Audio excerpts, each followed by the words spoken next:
बिस्मिल्लाहिर्रहमानिर्रहीम। अस्सलाम वालेकुम। लेक्चर नंबर 6 में हमने जोड़ तोड़ करना सीखे थे कि हम जोड़ तोड़ कैसे करेंगे।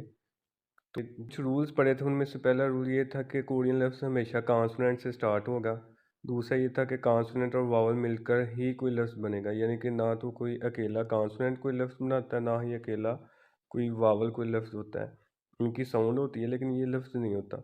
इसके बाद हमने ये पढ़ा था, अगर कोई वावल की आवाज़ से कोई लफ्ज़ स्टार्ट हो रहा है तो हम हमेशा उसको ईएंग से स्टार्ट करेंगे। ये कॉन्सोनेंट है तो इसके नीचे हम कोई भी वावल लिख देंगे तो ये वावल की साउंड से स्टार्ट होगा, लेकिन स्टार्ट ये कॉन्सोनेंट से हो रहा है। तो पहली शर्त ये थी कि कॉन्सोनेंट से स्टार्ट हो, दूसरा ये था कि कॉन्सोनेंट और वावल मिलके ही कोई लफ्ज़ बनाएंगे। तो ये रूल कल हमने इस तरह लिखा भी था, सी मीन कॉन्सोनेंट और वी मीन वावल था। कोरियन लफ्ज़ जो है ना, ये मैक्सिमम 4 से कम और 4 से ज़्यादा नहीं होंगे, ये हमने कल देखा था। फिर उसके बाद हमने देखा कि अगर हमारे पास कॉन्सोनेंट और उसके सामने खड़े वावल आते हैं तो वो हमने हमेशा इसके साथ लिखने हैं ऐसे करके। अगर लेटा वावल आता है तो वो हमेशा हम क्या करेंगे, इसके नीचे लिखेंगे। ये कल के लेक्चर में हमने पढ़ा था, लेक्चर नंबर 6 में। अब इसमें हम देखेंगे कि अगर 3 हरूफ वाला कोई लफ्ज़ आ रहा है तो उसको हम कैसे लिखेंगे। तो इसकी शर्त ये है, इसको लिखने का तरीका ये है, सी वी सी, यानी कि आपने क्या करना है, सी वी सी का ये मतलब है कि सबसे पहले कॉन्सोनेंट, उसके बाद वावल, और जो कॉन्सोनेंट तीसरा होगा वो आपने इसके नीचे लिखना है।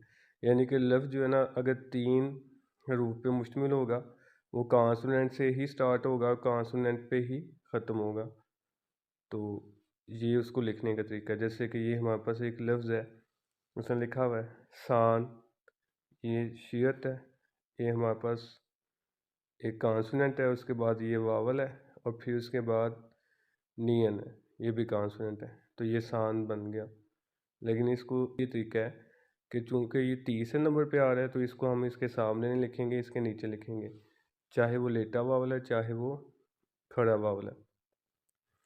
तो शर्त ये है कि जब भी आपने 3 हरूफ वाला लफ्ज़ लिखना है, जब भी आपने 3 हरूफ वाला लफ्ज़ लिखना है तो उसमें आपने ये रूल यूज़ करना है, यानी कि कॉन्सोनेंट, फिर उसके बाद वावल और तीसरा कॉन्सोनेंट उसके नीचे लिखना है, चाहे वो लेटा वावल है चाहे वो खड़ा वावल है।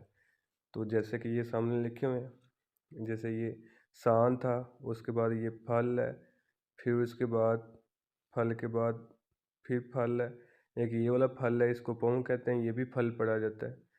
तो ये आर्ट को भी कहते हैं। उसके बाद ये छिल है, फिर ये शिप है, ये सारे वर्ड लिखे हुए हैं। तो उसके बाद कहता है कि अगर लेटे वावल आ जाते हैं तो फिर हम इसको कैसे लिखेंगे। जैसे ये एग्जाम्पल उसने दी हुई है, ये मियम है, फिर उसके बाद उसने लिखा हुआ है ऊ, फिर उसके बाद नियन लिखा हुआ है। तो देखें, लेटे वावल में ये था कि आपने लेटे वावल को हमेशा कॉन्सोनेंट के नीचे लिखना है, और तीसरे वावल को तो ऑलरेडी हमने उसके नीचे लिखना है ना, तो ये मुन बन जाएगा। तो ये उसको लिखने का तरीका है। जैसे ये ओत लिखा हुआ है आगे, ये कपड़े को कहते हैं, फिर उसके बाद कोत, ये काफ की आवाज़ देगा, ये गियुक है, संग गियुक, फिर उसके बाद ये कुत के बाद है खोम, खोम रीछ को कहते हैं, फिर उसके बाद है फोम, फिर उसके बाद है खोंग, फोम मौसम बहार को कहते हैं, और खोंग जो है ना ये गेंद को कहते हैं। अच्छा, तो ये जब भी हमने 3 हरूफ वाला कोई लफ्ज़ लिखना है तो उसका ये रूल है, ये वाला।